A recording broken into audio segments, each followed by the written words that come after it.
Hello भाईसेस, welcome to गुरु माँ Hindi tarot. और ये रीडिंग है 10th ऑफ जनवरी से लेके 16th ऑफ जनवरी तक की। तो चलिए देखते हैं आपके लिए क्या मैसेजेस है और आप क्या एक्सपेक्ट कर सकते हैं इस वीक में लव में। Messages for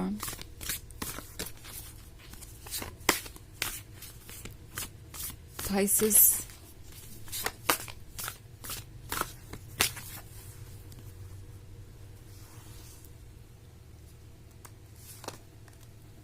Ten of fire, Ace of air, Seven of air, Eight of air, The hermit. Okay. So हमारे पास है Seven of air. Seven of air के होने का मतलब है ये पर्सन कुछ ज्यादा ही जजमेंटल होता जा रहा है। इनफैक्ट लग रहा है इन्हें आसपास की चीजें जजमेंटल बना रही हैं। 8 ऑफ एयर का भी कार्ड है और 7 ऑफ एयर का भी। सो ये एक इंटरेस्टिंग थिंग है। 7 ऑफ एयर के बाद द हर्मिट और फिर 8 ऑफ एयर। यानी ये पर्सन दूसरों की बातों पे इतना फिक्सेटेड होता जा रहा है, दूसरों के ओपिनियन को इतना ज्यादा सुन रहा है कि धीरे धीरे वो उसमें कैद होते जा रहे हैं। अगर आप इस 8 ऑफ एयर के कार्ड को देखें तो यहाँ बहुत सारे स्पाइडर्स हैं जिसने इस वुमेन की आंखों पर पर्दा डाल दिया है, उसे पूरी तरीके से कंट्रोल कर रहा है। तो ऐसा ही कुछ है। ये पर्सन पहले दूर हो गया है, आपसे अकेला हो गया है, द हर्मिट मोड में है।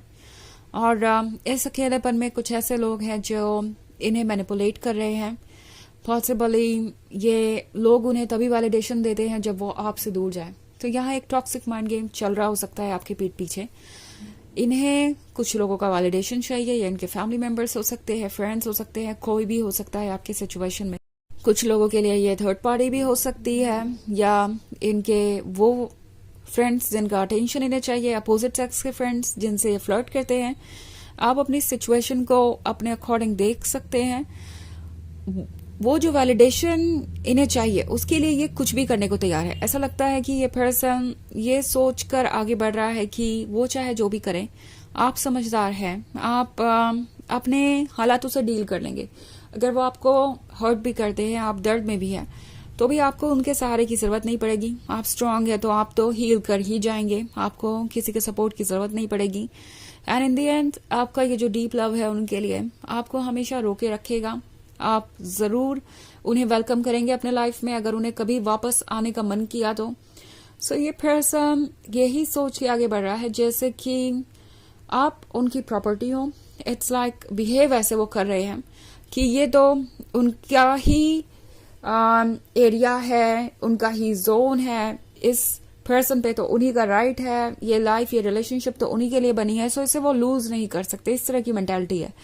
और द हर्मिट के साथ ये पर्सन बहुत ज्यादा परेशान है और इस अकेलेपन में जैसा लग रहा है कि दूसरों की बातें इन्हें और ज्यादा मोटिवेट कर रही हैं, ब्लाइंड कर रही हैं।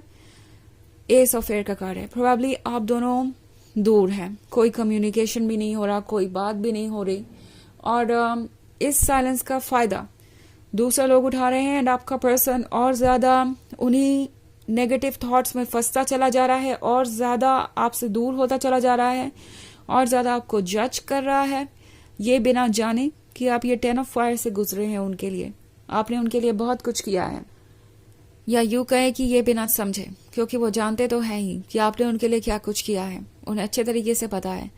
बट ये बात वो समझना नहीं चाहते, ये बात वो रिकॉग्नाइज नहीं करना चाहते, क्योंकि रिकॉग्नाइज करने का मतलब होगा आपके लव को रेसिप्रोकेट करना, आपको वो वर्थ देना जो आपके लिए है, आपको वो देना जो आप डिजर्व करते हैं। सो इट्स लाइक इतना कुछ करने से अच्छा है कि मैं अपने आंखों पे एक पट्टी बांध लूं और जो हो रहा है उसे बस होने दूं। यही इस पर्सन का अप्रोच हो सकता है। ये पर्सन फिलहाल इस वुमेन की तरह है जिसकी आंखों पर पट्टी है और वो दूसरों की बातें सुन सुनकर इतनी ज्यादा इन्फ्लुएंस्ड है कि वो ट्रुथ को देख ही नहीं पा रही है, अपने अकॉर्डिंग फैसले नहीं ले पा रही है, और वो बहुत मुश्किल करता जा रहा है इस पूरी सिचुएशन को। आप दोनों के बीच एक डेडलॉक सा बन गया है और आप समझ नहीं पा रहे कि अब आगे क्या होगा। क्या ये रिलेशनशिप सर्वाइव भी करेगा, क्या वो इसमें इंटरेस्टेड भी है। इस तरह के थॉट्स आपके मन में आ सकते हैं इस वीक में। हालांकि ये एक जनरल रीडिंग है तो ये सबसे रेजोनेट नहीं करेगी। एनर्जी रिवर्स हो सकती है अगर आप क्रॉस वॉचर हैं। इसके अलावा अगर आप पिछले वीक की रीडिंग देखना चाहें या ईयरली रीडिंग देखना चाहें 2025 की, तो उसका लिंक आपको डिस्क्रिप्शन बॉक्स में मिल जाएगा हमेशा की तरह। सो चलिए आगे बढ़ते हैं और देखते हैं और क्या मैसेजेस हैं आपके लिए। मैसेजेस फॉर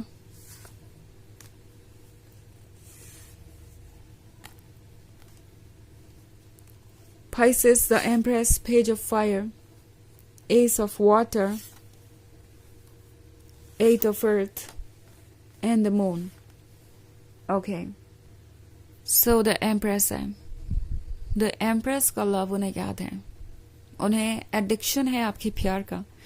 उन्हें पता है कि ये Empress बहुत ही लविंग एंड केयरिंग है, वो सब कुछ ऑफर कर सकती है, but at the same time उन्हें इस काबिल बनना पड़ेगा कि वो सब कुछ डिजर्व करें, क्योंकि अदरवाइज यूनिवर्स ये होने नहीं देगा। यूनिवर्स जस्टिस करता है और जस्टिस होना भी जरूरी है। अदरवाइज द एम्प्रेस रह नहीं जाएगी, वो अपनी सारी एनर्जी लूज कर देगी, वो सिर्फ ड्रेन होती रहेगी और खुद को रिकवर नहीं कर पाएगी। सो बेसिकली यूनिवर्स ये कोशिश करता है कि द एम्प्रेस बनी रहे, और वैसे भी अगर द एम्प्रेस नहीं रह जाएगी तो उसे वो प्यार भी नहीं मिलेगा जो वो डिजर्व करती है। सो टैरो आपसे कह रहा है कि ये पर्सन जानता है कि आपका लव उनके लिए कितना इम्पोर्टेंट है, बट फिलहाल उन्हें लगता है कि वो रिस्क ले सकते हैं। ओके, और यही वजह है कि वो ये सब कुछ कर रहे हैं। द मून के साथ ये पर्सन हिडन डेंजर्स को नहीं पहचान पा रहा, उन लोगों को नहीं पहचान पा रहा जो उन्हें एक्चुअली गलत एडवाइसेस दे रहे हैं, उनके अंदर की नेगेटिविटी को बढ़ा रहे हैं। एस ऑफ वाटर का कार्ड है, तो ये पर्सन जानता है कि आप उनके लिए कितना इम्पोर्टेंट है। उन्हें पता है कि कितनी मुश्किलों के बाद आप उन्हें मिले हैं, कितना इंतज़ार किया है किसी आपके जैसे पर्सन के आने का, और आपके होने का मतलब है कि उनकी लाइफ सिक्योर है और बेहतर है। बट अगेन ये जो ओवर कॉन्फिडेंस है कि आप उनसे इतना प्यार करते हैं कि ये 10 ऑफ फायर वाली सिचुएशन से गुजरने के बाद भी आप उनसे प्यार करते रहेंगे, ये चीज़ इन्हें बहुत ज़्यादा टॉक्सिक बना रही है। इनफैक्ट 10 ऑफ फायर है और द एम्प्रेस है। आपको यूनिवर्स कह रहा है कि आपको ज़रूरत है खुद को संभालने की। ये 10 ऑफ फायर के बर्डन से आप इतने परेशान हो चुके हैं कि आप खुद को भूल ही गए हैं, द एम्प्रेस को भूल ही गए हैं। आप ऑलरेडी बहुत ड्रेन्ड है। आपके लिए अब आगे की जर्नी करना बहुत मुश्किल हो सकता है, क्योंकि अगर हम इस फेरी को देखें तो वो ऑलरेडी अपने घुटनों पे आ गई है थक कर, और आगे नहीं बढ़ पा रही। सो इस हद तक ड्रेन होने के बाद आप चाहे तो भी इस रिलेशनशिप को कंटिन्यू नहीं कर सकते, एंड इसके बाद आपकी सोल ही हर चीज़ का कंट्रोल लेगी। सो परेशान मत होइए। पेज ऑफ फायर आपसे कह रहा है कि आपके अंदर की जो फायर है वो आपके साथ ही रहेगी। इस रिलेशनशिप पे ये डिपेंड नहीं करता कि आप कौन है। आप इनसे मिलने से पहले भी आप ही थे, इनके जाने के बाद ही आप ही रहेंगे। ऑल्सो 8 ऑफ अर्थ का कार्ड है। सो टैरो आपसे कह रहा है कि बहुत सारी ऐसी चीज़ें हैं जिस पर आपको फ़िलहाल अटेंशन देना चाहिए। ये रिलेशनशिप आपके कंट्रोल से बाहर है और आपको इसे कंट्रोल करने की ज़रूरत भी नहीं है। किसी को कोई एक्सप्लेनेशन देना, उन्हें कुछ कन्विंस करने की कोशिश करना, उनके लिए एफर्ट करना, वो सब आपको करने की ज़रूरत नहीं है। ओके, 8 ऑफ अर्थ के साथ अपनी लाइफ की हॉबीज़ पर, गोल्स पर ध्यान दीजिए, और बाकी सारी चीज़ें यूनिवर्स ठीक करेगा। बेसिकली यूनिवर्स कह रहा है कि अपने आप को हील कीजिए। बहुत कुछ है आपकी लाइफ में जो भी आगे आने वाला है, और बहुत सारी ऐसी अच्छी चीज़ें हैं जो आपको खुशी देगी। अब चाहे वो छोटा सा ही काम क्यों ना हो, लाइक अपनी हॉबी पे टाइम स्पेंड करना। ओके, सो चलिए देखते हैं आपके लिए ऑरेकल मैसेज क्या है। Messages for